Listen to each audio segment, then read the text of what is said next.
They sit quietly in oil and marble, portraits in forgotten halls, a girl in satin with her hands folded just so, a child in stiff lace whose crown seems a little too large.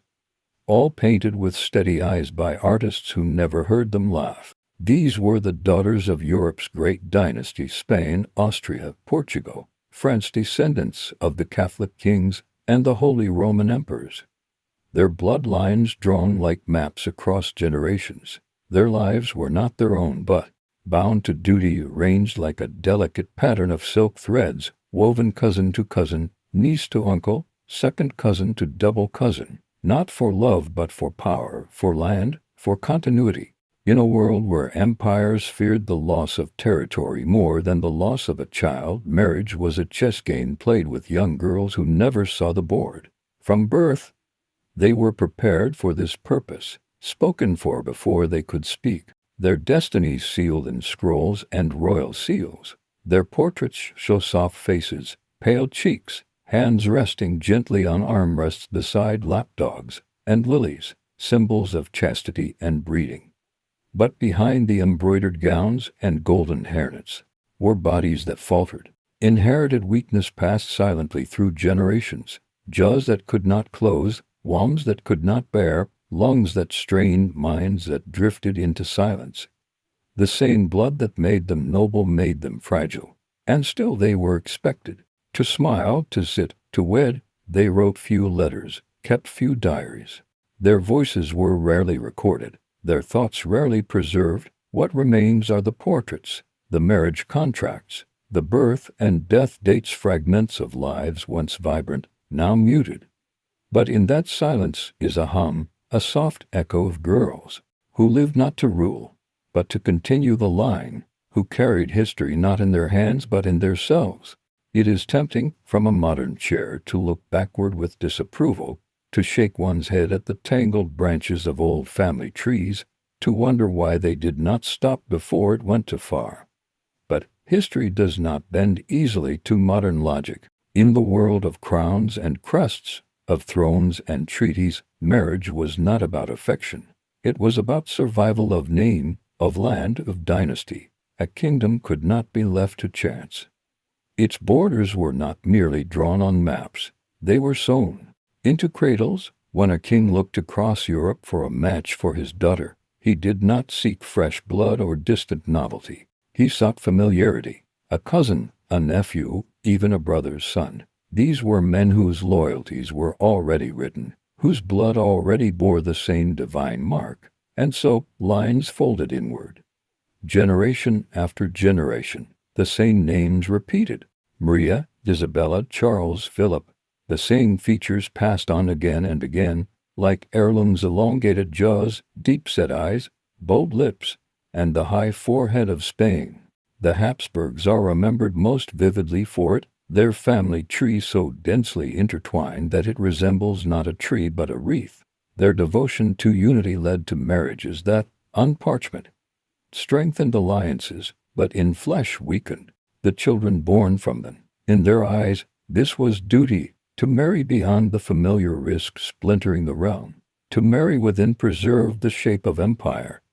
Even when the result was known, even when the children were sickly or stillborn, the pattern remained. It was easier to mourn a child than to lose a kingdom. Behind closed doors, queens wept into linens, midwives whispered prayers over cradles that never rocked, and painters were called to capture the likeness of girls who would never grow up.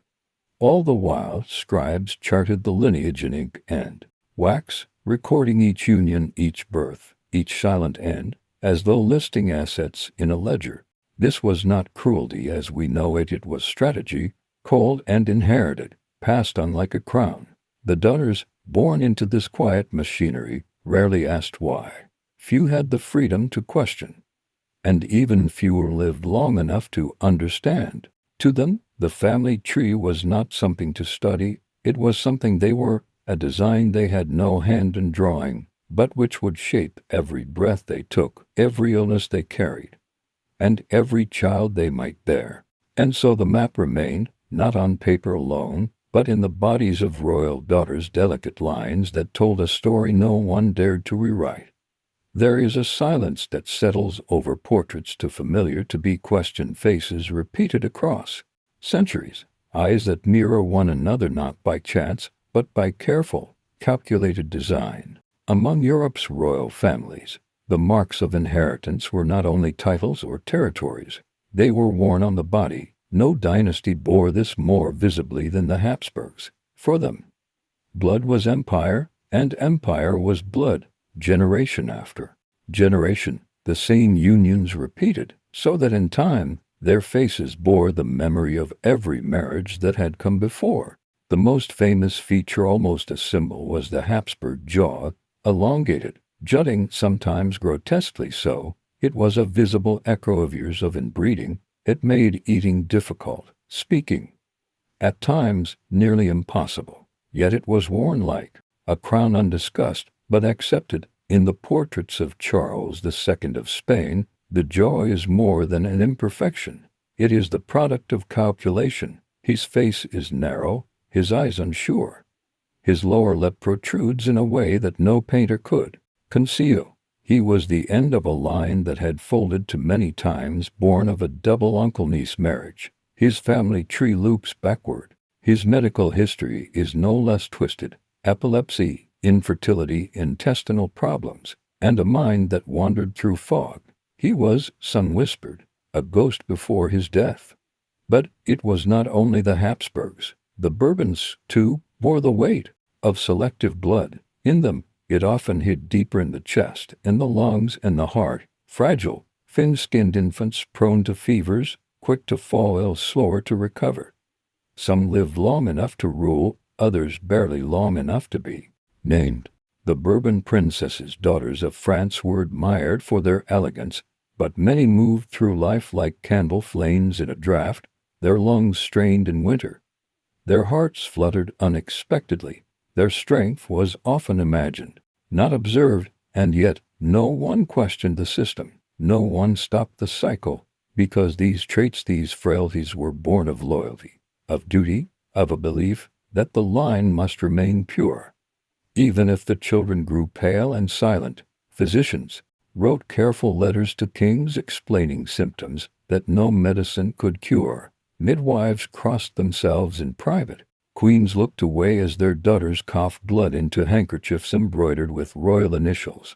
And the bloodlines continued, even as they thinned.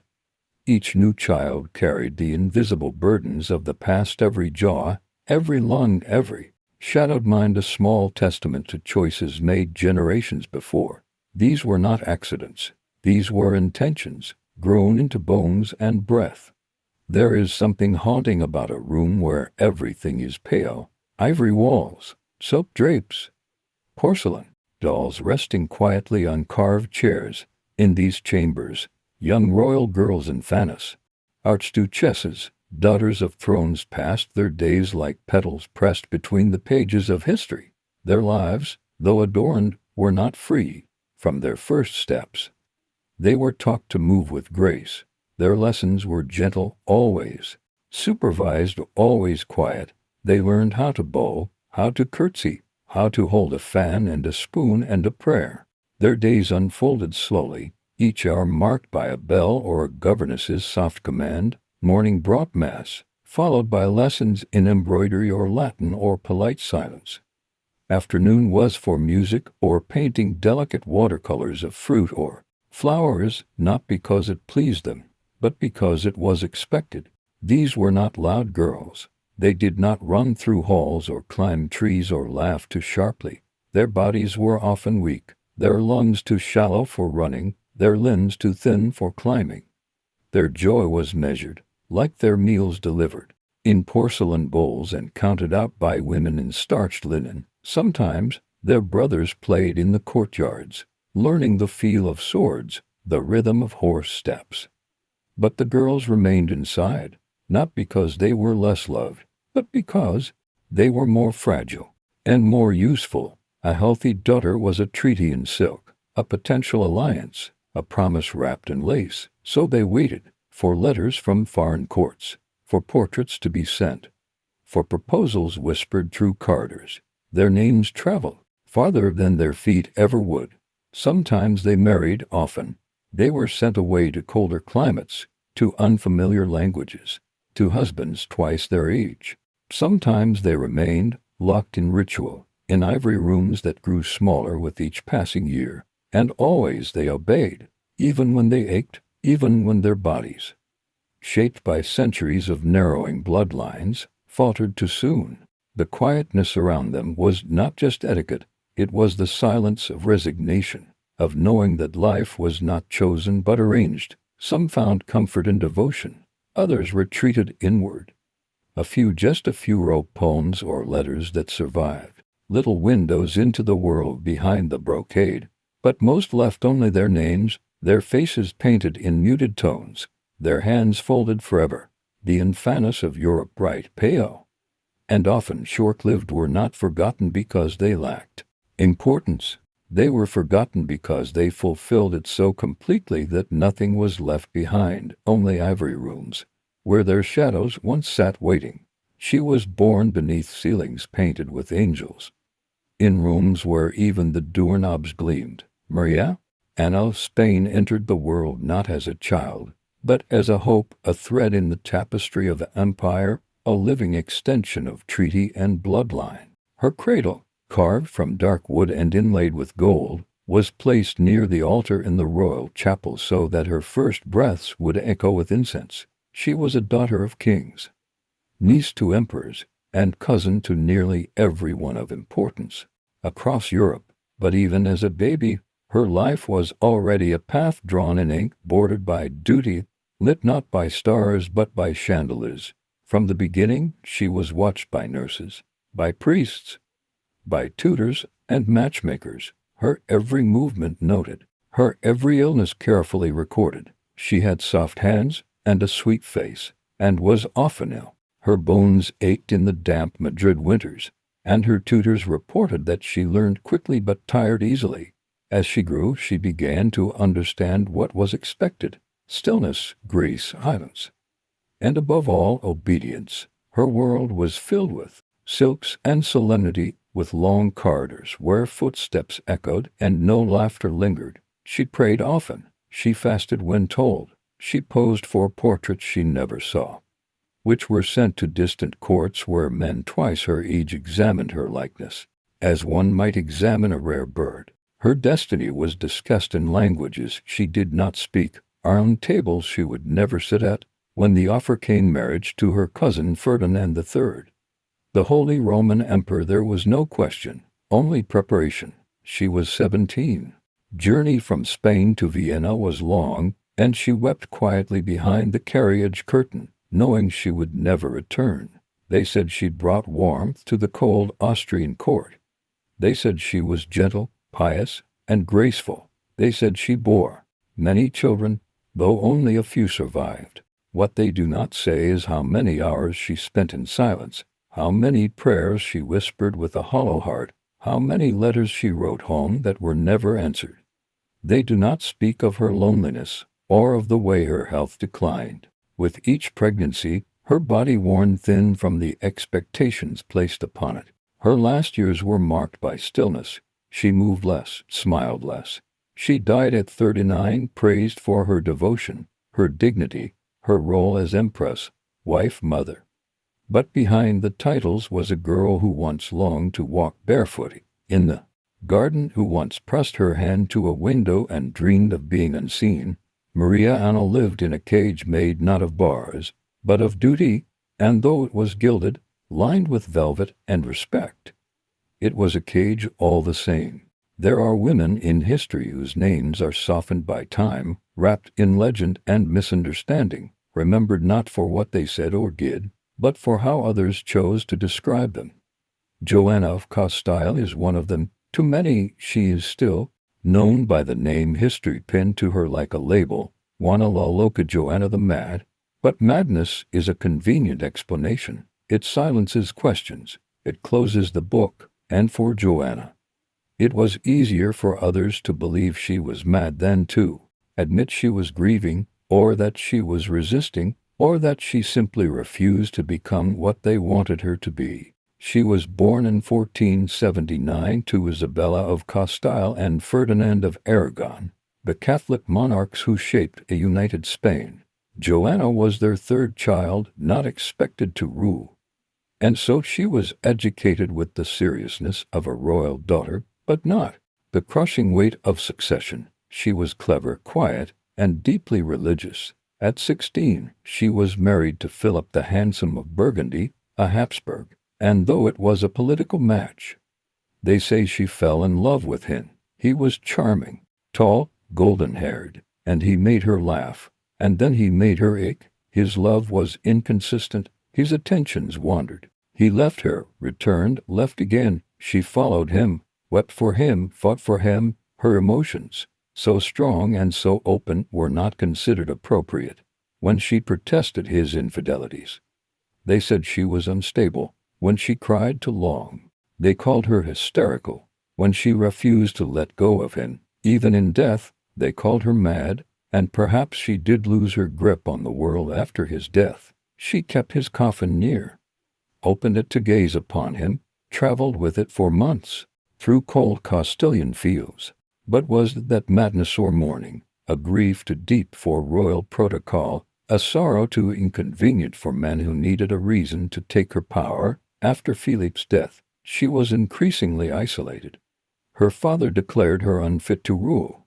Her son, Charles V, kept her locked in a palace for decades. She lived behind high walls, surrounded by nuns, stripped of titles and relatives. But she did not retract them. She held her pen with the same certainty others held scepters. These rebellions were not thunders. They were not wars or manifestos. They were simply moments when one girl, just one, refused to bend. Sometimes they paid a price: isolation, disgrace, exile. But their refusals left a mark, not on the great maps or family trees, but on the private pages, the whispered stories, the examples followed by daughters who came after. And perhaps it was not always a word. Perhaps sometimes the rebellion was a refusal to smile in a portrait, to speak at a feast, to accept a ring without meeting the eyes of the man placing it. Perhaps it was a breath held too long, a diary locked too tight, a letter never sent. In these quiet moments, a new kind of royalty emerged, not one born to rule over nations, but one who wished only to rule herself, to say no, even when everything around her said she must obey.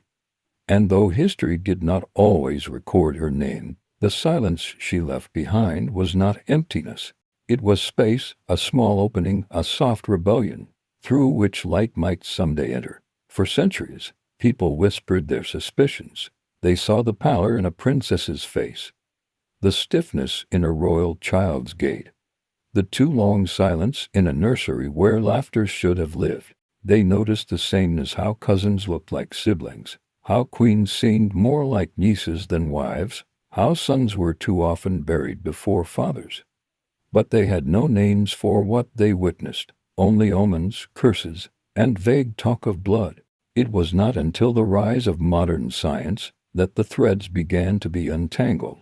The language of inheritance, once confined to dowries and names, became a language of cells, chromosomes, and sequences. And so, centuries after the decisions were made, modern genetics opened the family trees of Europe's royal houses like old books, dust rising from every page.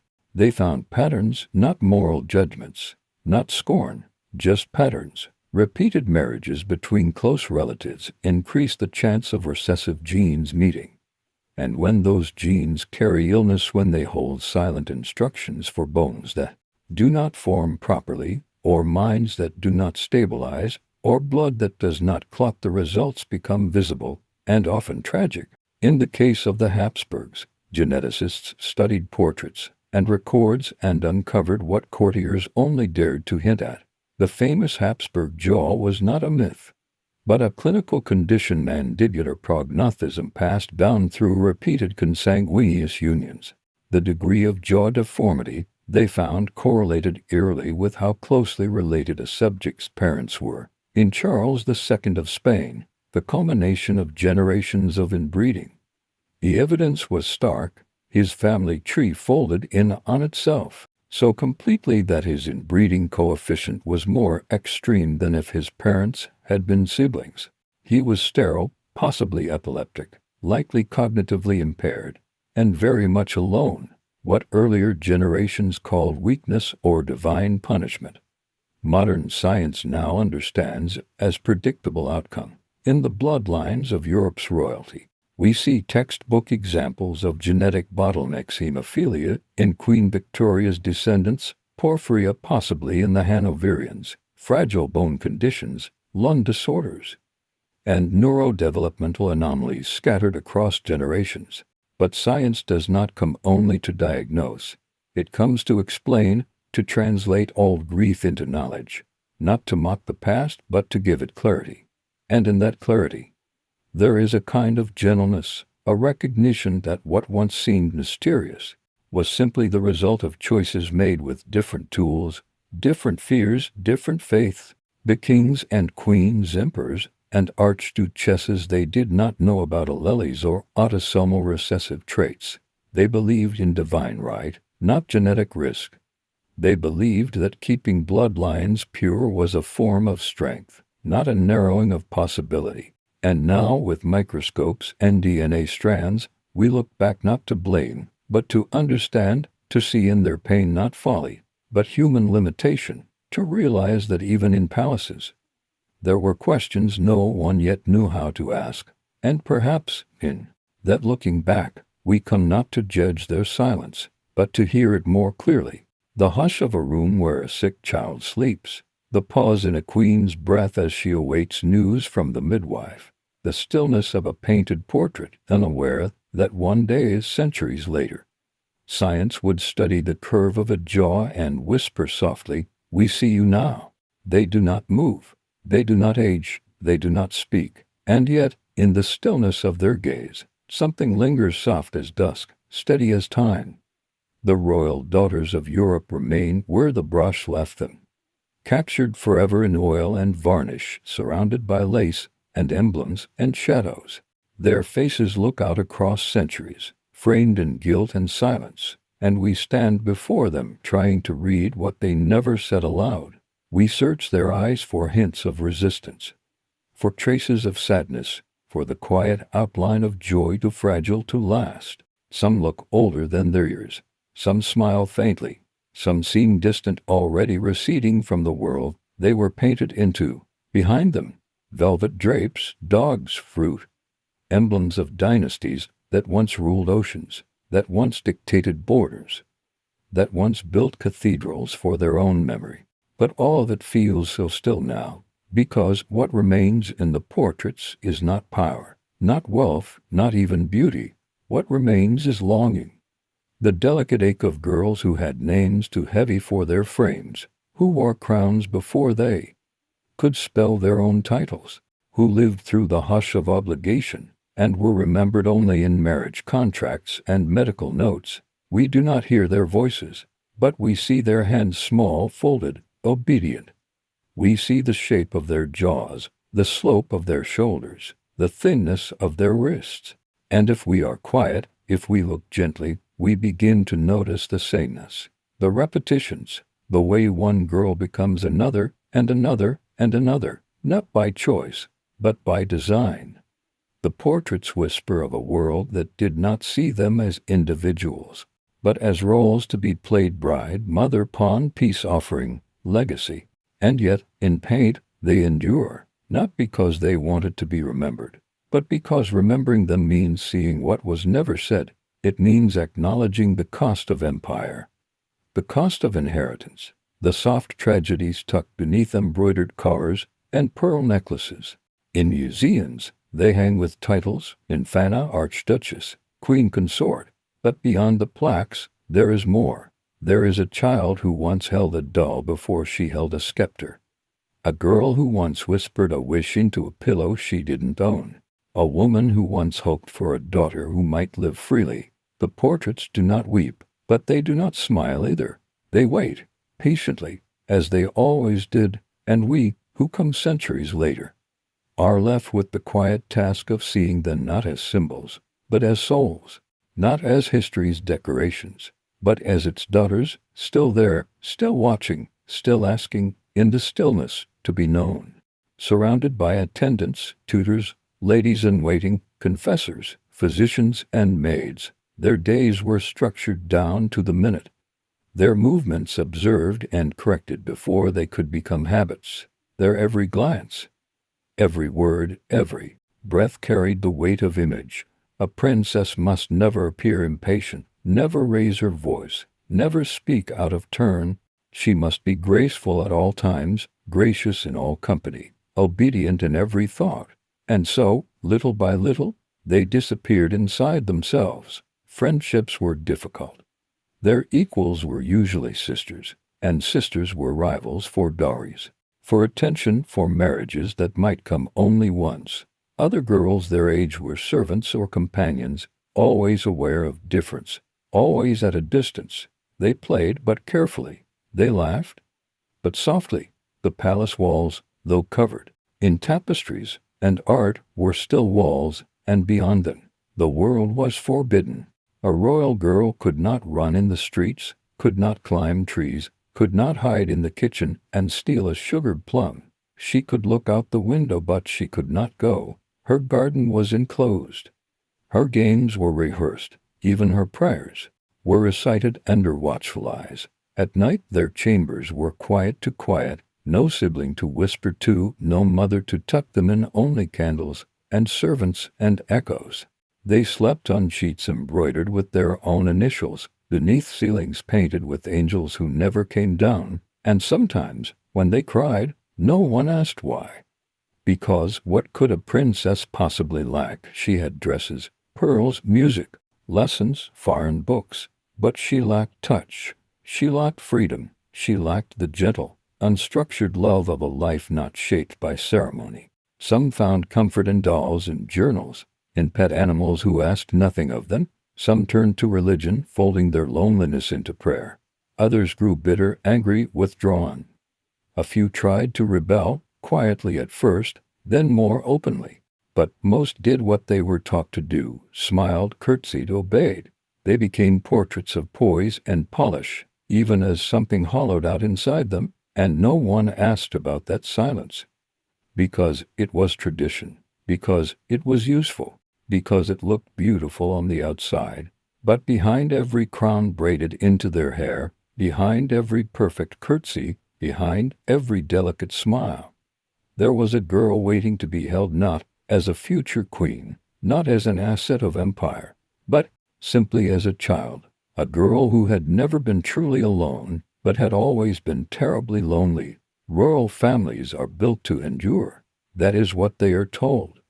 From cradle to crown, that blood is stronger than time, that names will echo longer than voices, that dynasties do not end, they evolve. And yet some did end, not with battles, not with fire, but with quiet, with cough behind velvet curtains, with stillborn heirs and childless queens, with too many cousins married to cousins.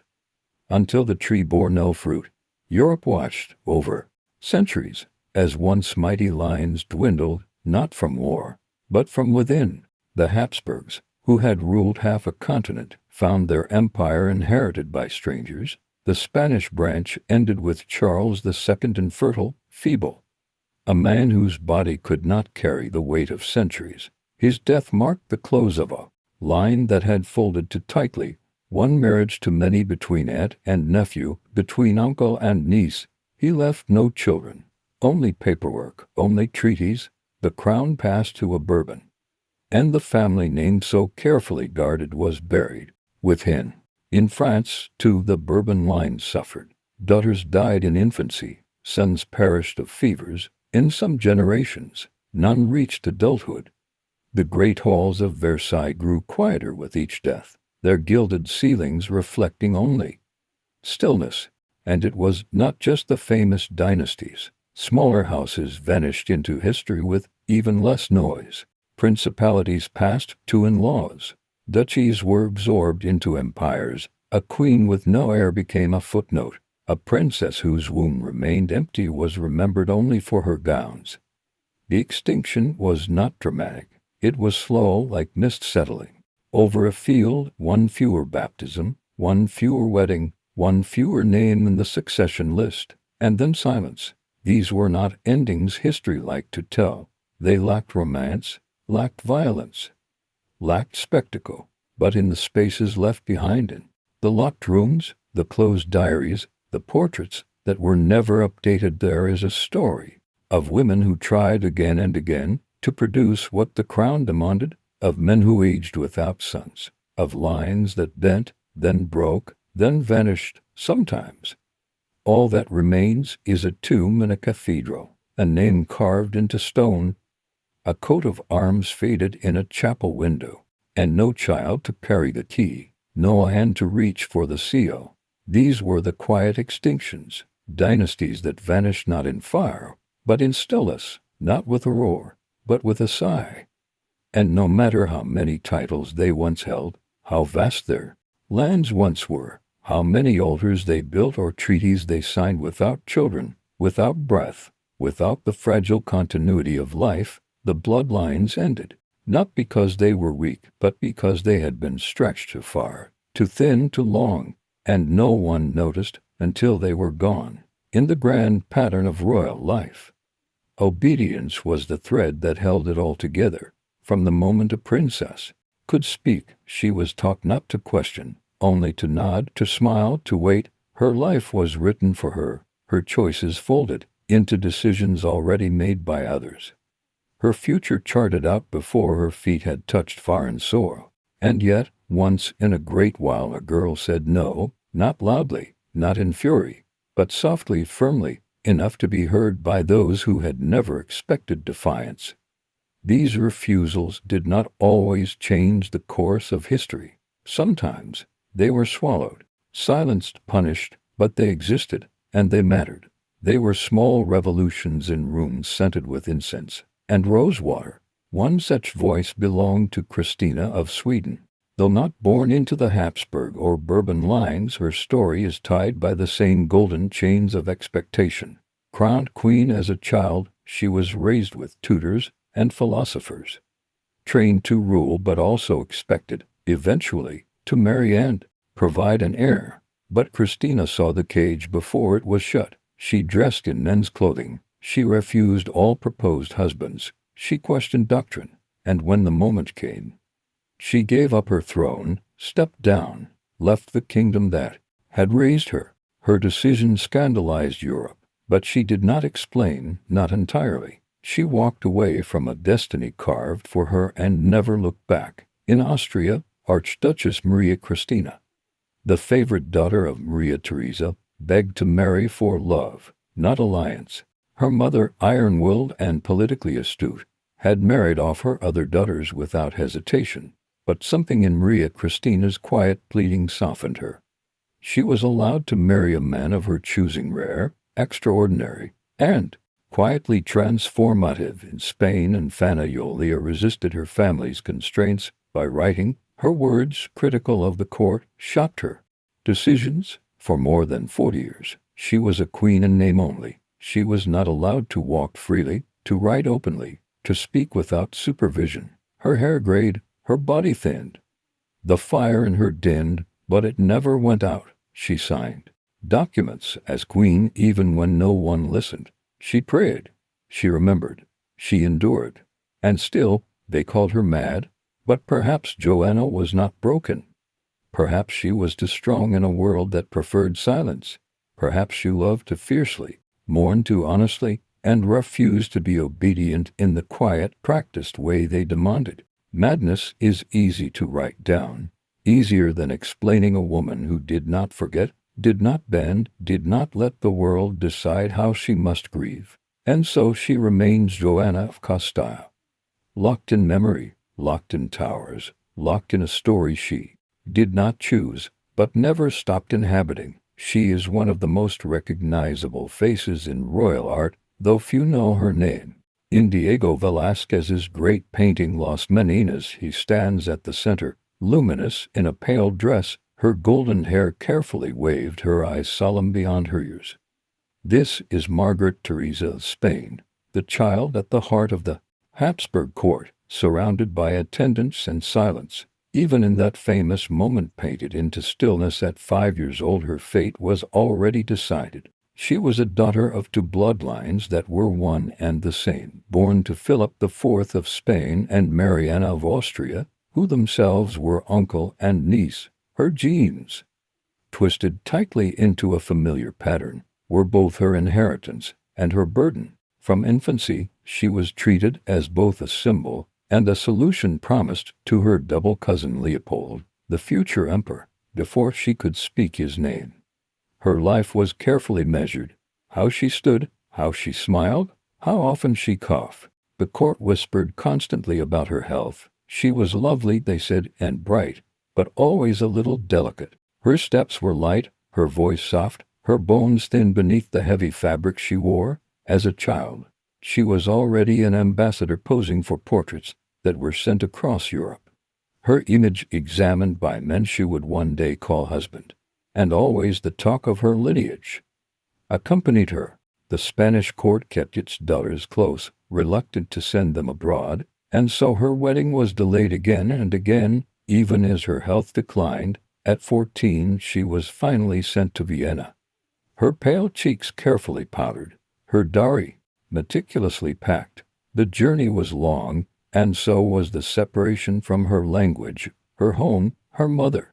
She married Leopold I, who was not only her cousin but almost her mirror, their family trees overlapping so completely that their blood seemed made from the same ink. She tried to be cheerful. The court praised her manners, her sweetness. She bore a child within the first year, but the birth drained her. The baby died young. She conceived again. Each pregnancy left her thinner, paler, more withdrawn. Her hair lost its luster. Her letters home grew shorter. By the time she was 21, her body had simply given up. She died quietly, surrounded by courtiers who bowed even as she faded. They called her Empress. They spoke of her charm, her elegance, but they rarely said the truth, that she had been a girl asked to carry too much. A symbol too young, a queen too fragile. The child in the painting never truly grew up.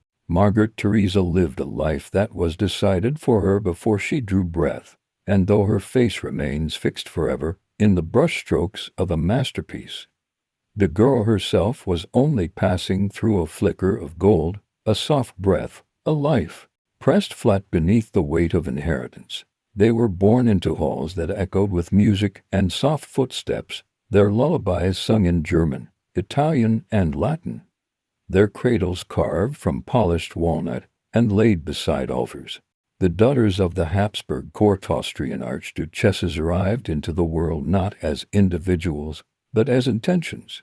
Their names were chosen for tradition, their godparents for diplomacy, their futures for empire. Even as infants, they belonged to more than their mothers. They belonged to the realm. From their first days, they were dressed in miniature court gowns, their hair parted and combed into waves, their eyes wide with a solemnity beyond their age. Nannies swaddled them in silk, but duty wrapped tighter. Their mornings began with prayers, their afternoons with instruction languages, music, comportment. They learned to speak carefully and walk without sound. They memorized court etiquette before they memorized lullabies. A princess might be one of 10 sisters, yet each was trained as if she might be the one needed for a treaty. Their worth was not measured in affection, but in potential. A Duchess of Parma, a Queen of Naples, a wife for a French prince, a bride for a Polish king. And so they waited, years spent behind curtains and in long corridors, embroidering initials they might one day carry to a foreign land. Their brothers were taught to rule, to lead armies, to manage lands, but the archduchesses were taught to be perfect, pliable, pleasant, pious. Their minds were sharp, but rarely asked to speak. Some showed brilliance in music, in languages, in debate, but these talents were often silenced or folded into the margins of their letters. Their role was not to shine, but to complement, to soften foreign courts, to bear heirs, to disappear into their husbands' dynasties like threads pulled tight into embroidery. The Austrian court was both generous and severe. It gave its daughters palaces and pearls, but asked them to give their bodies and peace in return. Some archduchesses lived long, quiet lives, surrounded by wealth yet craving solitude. Others married into distant realms and died young, their names remembered only in faded family trees. A few were never married at all, left behind when no suitable match was found, their lives quietly redirected into convents or charity. And through it all, they rarely complained. Their letters, when they survive, are gentle, polite, full of devotion and obedience. Yet sometimes, between the lines, one senses something else, a weariness, perhaps, or a longing, a desire to be more than a figure on a chessboard, more than a signature on a treaty, more than a silk-wrapped promise to a land not yet seen.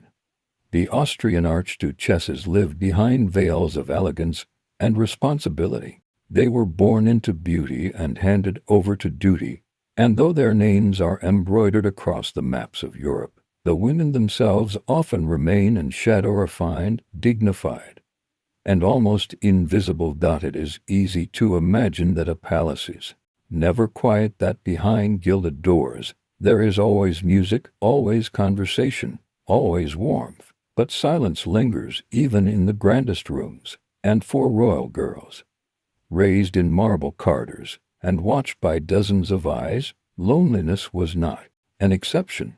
It was the atmosphere in which they breathed. They were never truly alone, and yet rarely truly seen.